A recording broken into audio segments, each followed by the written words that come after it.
Shalom, shalom, peuple de Dieu. Shalom, mes bien-aimés.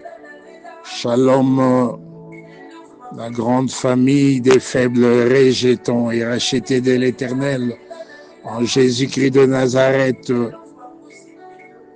éparpillés dans le monde.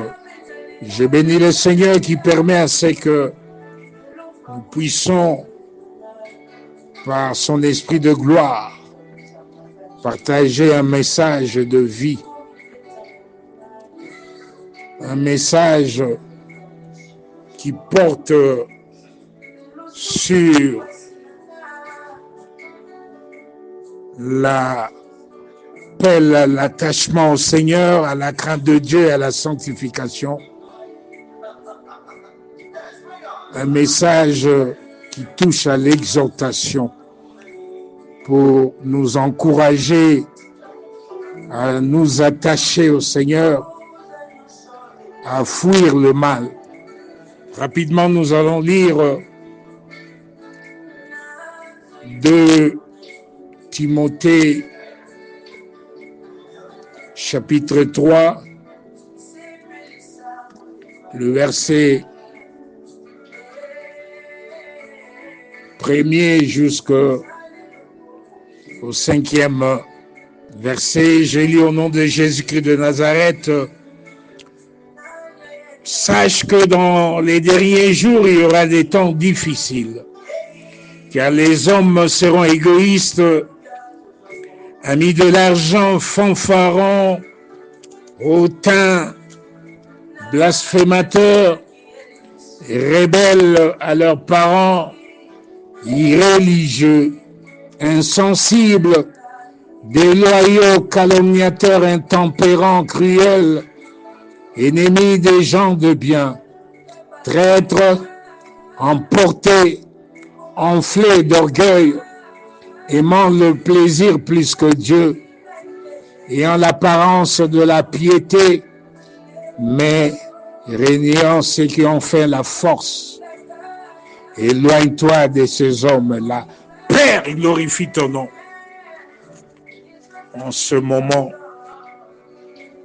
que ta parole de vie apporte réellement la vie à ton peuple. C'est pour cela que je m'abandonne entre tes mains, que je sois, Père Céleste, saint instrument entre tes mains, instrument par lequel tu vas communiquer la grâce de vie à ton peuple. La grâce de vie qui appelle à l'exhortation, à l'édification, à la consolation. La grâce de vie qui appelle à l'attachement au Seigneur, à la crainte de Dieu, à la sanctification, à fuir le mal. Seigneur, tout de toi, rien de moi. Tout pour toi, rien pour moi. Laisse que le ciel s'ouvre maintenant. Que ton règne vienne. Que ton règne vienne. Que ton règne vienne.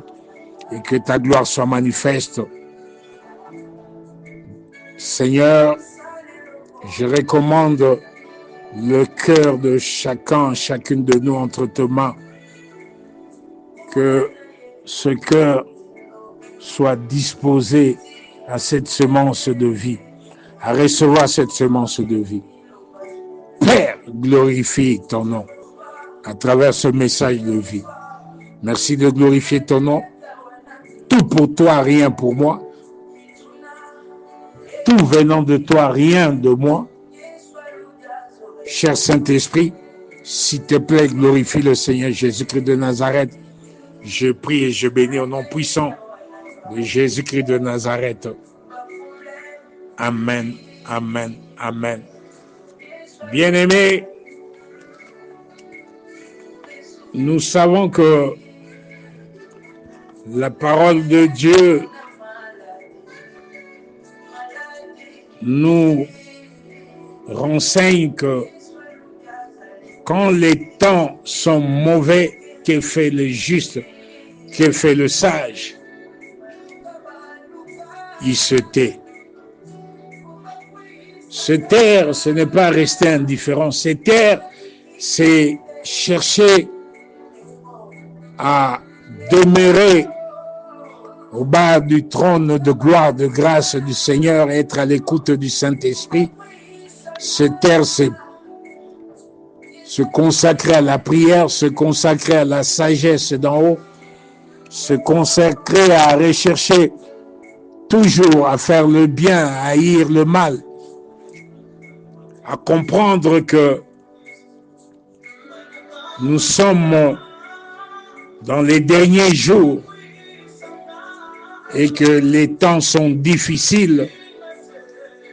Les hommes deviennent hautains, fanfarons, blasphémateurs, amis de l'argent. Les gens deviennent des rebelles.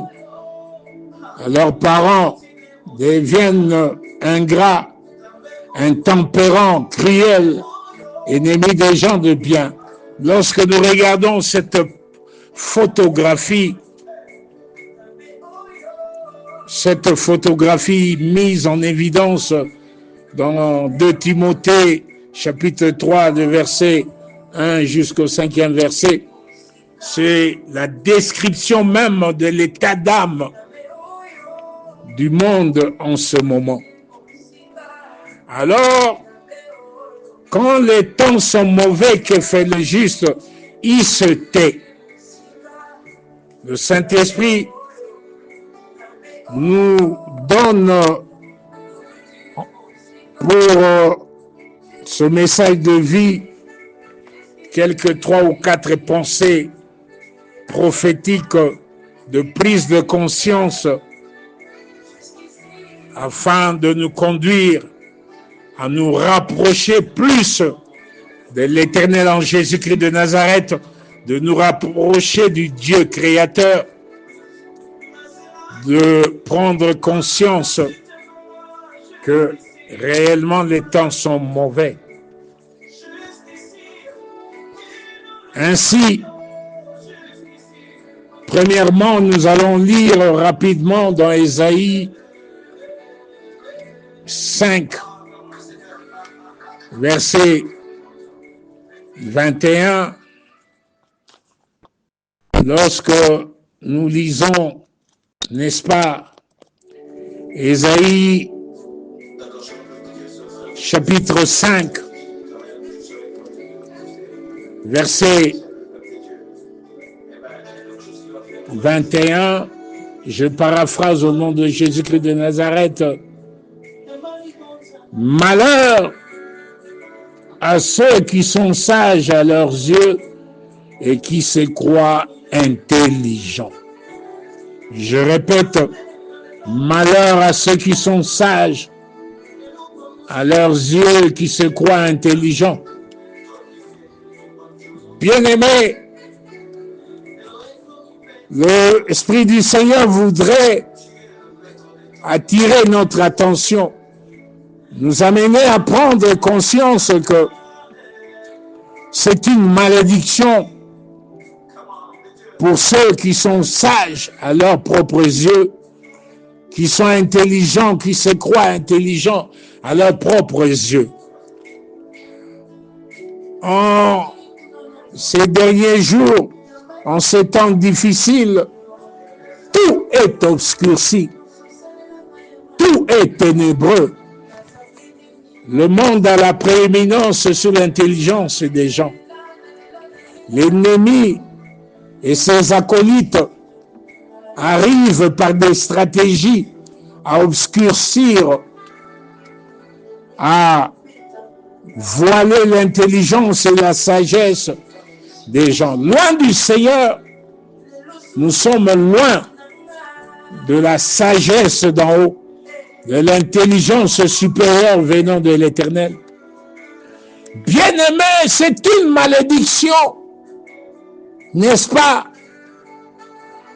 de se considérer sage à ses propres yeux. C'est une malédiction telle que révélée dans la parole. La parole dit malheur, malheur. C'est une malédiction de se croire plus intelligent. Dans la Bible, nous avons vu, dans Juge 1, vous pouvez lire à la maison, premier verset jusqu'au 7e. Vous soulignez les versets 6 et 7. Nous connaissons l'histoire d'Adoni-Bézek. Il se croyait plus intelligent, plus sage, plus fort, plus puissant. Et il termina très mal. Et nous avons aussi l'histoire d'un puissant conseiller de David, un conseiller spécial, Achitophel. Vous pouvez lire dans 2 Samuel 17 et 2 Samuel 18, dans l'histoire de David. Achitophel, la Bible nous révèle que quand il prodiguait des conseils à David, ces conseils étaient les conseils d'un petit Dieu. Mais il finira confondu par le Seigneur parce que nul n'est au-dessus de l'Éternel, de la sagesse, de l'intelligence. La sagesse et l'intelligence, c'est l'Éternel Dieu Tout-Puissant. C'est notre Seigneur. C'est pour cela, lorsque nous regardons, nous pouvons comprendre que nous ne devons pas être loin du Seigneur, loin de la parole de vie. Donc, première pensée prophétique ici, prendre conscience que c'est une malédiction pour toute personne de se considérer sage à ses propres yeux, de se considérer intelligente à ses propres yeux. Ça, c'est un. Deuxièmement, nous devons prendre conscience que l'heure de la malédiction sur les iniques, les amoureux du mal, les injustes, les méchants, l'heure de la malédiction contre eux a sonné. Vous pouvez lire Ésaïe 5, versets 8 et 9. Malheur à ceux qui ajoutent maison à maison et qui joignent champ à champ jusqu'à ce qu'il n'y ait plus d'espace et qu'ils habitent seuls au milieu du pays. Et la Bible de nous révéler certainement ces maisons nombreuses seront dévastées. Ces grandes et belles maisons n'auront plus d'habitants. N'auront plus d'habitants. Bien-aimés, nous devons faire attention. C'est vrai, par la chair, avec la sagesse d'en haut, par la main de bénédiction du Seigneur sur nous, nous sommes appelés à prospérer à tous égards. Nous sommes appelés à être bénis aussi matériellement, socialement. Mais nous ne devons pas oublier que c'est une malédiction de chercher à accorder plus de valeur aux choses du monde, de gagner le monde et de minimiser notre éternel Dieu Tout-Puissant, notre Père Céleste.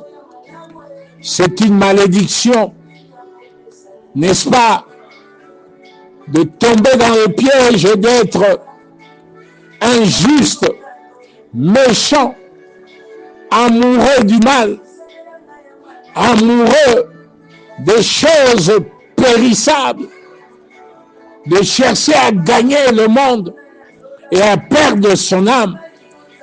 La parole de Dieu nous révèle ici comment quelqu'un peut aller dans la course d'amasser de maison à maison, d'amasser des biens matériels, mais à la fin d'être loin du Seigneur, loin de l'Éternel. La Bible dit c'est une malédiction parce que cette personne va certainement terminer mal. C'est la parole de Dieu. Certainement, tout ce qu'il amasse, tout ce qu'il rassemble, en accordant la prééminence, la première place au bien matériel, au bien du monde, et en minimisant le Seigneur de gloire. La Bible nous dit, certainement, ces choses vont finir dévastées, détruites.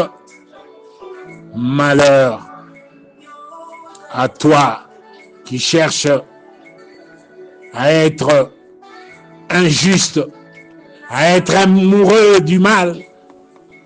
L'heure de la malédiction a sonné. Je vous prie, je vous exhorte, papa, maman, mon frère, ma soeur, frères et sœurs, revenons à ce qui est précieux, le trésor de Dieu en nous, l'esprit de gloire, l'esprit qui crie Abba Père, l'esprit de notre Seigneur Jésus-Christ de Nazareth. Revenons dans le chemin de la vie, accordons d'abord plus d'importance au Seigneur de gloire en Jésus-Christ de Nazareth.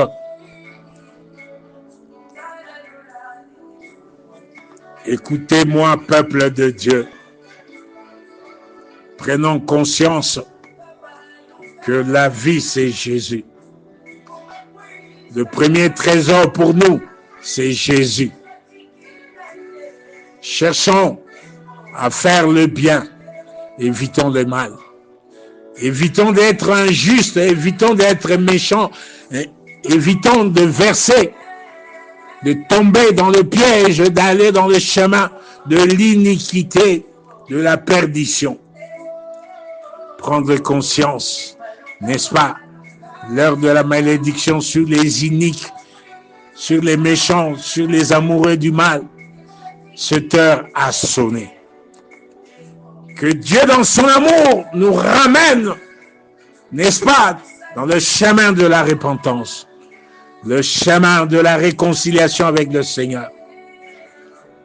Troisième pensée prophétique, n'est-ce pas, prendre conscience que l'heure du choix capital, le choix capital dans nos vies sous le soleil a sonné. Regardez Deutéronome 30, verset 15 jusqu'au 19e verset. Nous allons souligner les versets 15 et 16 et le verset 19. Papa, maman, bien-aimé, mon frère, ma soeur, devons comprendre que nous sommes dans la décennie de la grande restauration qui ouvre la voie au remplacement et à la restitution par l'Éternel Dieu Tout-Puissant dans son amour de toutes nos années perdues, de toutes nos années détruites. Devons comprendre que le Seigneur de gloire nous conduit à comprendre qu'il place devant nous la vie et la mort, la bénédiction et la malédiction, et il nous conseille, il nous exhorte à choisir la vie afin que nous puissions vivre, à choisir la vie afin que nous puissions, n'est-ce pas, nous et nos familles, prospérer à tous égards, être élevés, être bénis sur tous les plans. Nous devons comprendre que l'heure du choix capital a sonné. Lorsque le Seigneur nous avait parlé, décembre passé 2024, qu'il ouvre la voie aux élus de Dieu, aux familles saintes, élus de Dieu, sacerdoce royal, aux familles héritage de l'éternel peuple de Dieu, d'entrer dans le chemin des décennies de la grande restauration. de vivre et de palper la puissance de la gloire et de la grâce glorieuse et du remplacement de toutes les années perdues, de la restitution de toutes les années perdues détruites par le diable et ses agents. Que nous devons comprendre que 2025 jusqu'à 2035, par la grâce, les bontés, la miséricorde du Seigneur, nous, héritage du Seigneur de l'Éternel, nous sommes dans la décennie de la grande restauration et nous devons, n'est-ce pas, faire le choix capital. Bien-aimé papa, bien-aimé maman, bien-aimé mon frère, ma soeur, oh, faisons le choix capital. Choisissons la vie. Choisissons le bien. Le Seigneur nous appelle à vivre dans nos finances, à vivre dans nos vies spirituelles, matérielles, financières, sociales, sur tous les plans, dans la vie de nos enfants, petits-enfants, à vivre dans l'exercice du ministère. Celui qui a le Fils a la vie. Celui qui a Jésus a la vie. Le choix capital. C'est l'heure du choix capital. Choisis la vie. Choisis Jésus. Jésus est ton Seigneur et Sauveur. Choisis Jésus. Je décrète, je déclare. Nous entrons dans la grande restauration, dans la saison du rebâtissement, la saison de la reconstruction, de la réconciliation avec le Seigneur, du rétablissement, de la réconciliation, de la réinitialisation, n'est-ce pas, de nos vies sur tous les plans. Nous sommes bénis de Dieu. C'est le temps du choix capital. Mon frère, ma soeur, papa, maman, choisis Jésus. Choisis la vie. Choisis le bien. Et tu vas vivre. Toi et ta maison, vous servirez l'Éternel. Vous serez la tête et non la queue. Les premiers, les derniers. Et l'Éternel sera l'ennemi de vos ennemis. L'adversaire de vos adversaires. Au nom puissant de Jésus-Christ de Nazareth. Que l'Éternel vous bénisse et vous garde. Qu'il fasse luire sa face sur vous. Qu'il vous accorde la grâce. Que l'Éternel tourne sa face vers vous. Et qu'il vous donne la paix. La paix. La paix. Avec Jésus-Christ, je décrète, je déclare. Dès maintenant. Quand les temps sont mauvais. Avec Jésus-Christ. Vous vous levez. Vous brillez. Car votre lumière est arrivée. La gloire de l'Éternel apparaît et vous ne serez plus jamais, je décrète, je déclare, plus jamais dans la confusion. Au nom puissant de Jésus-Christ de Nazareth. Amen, amen, amen, amen.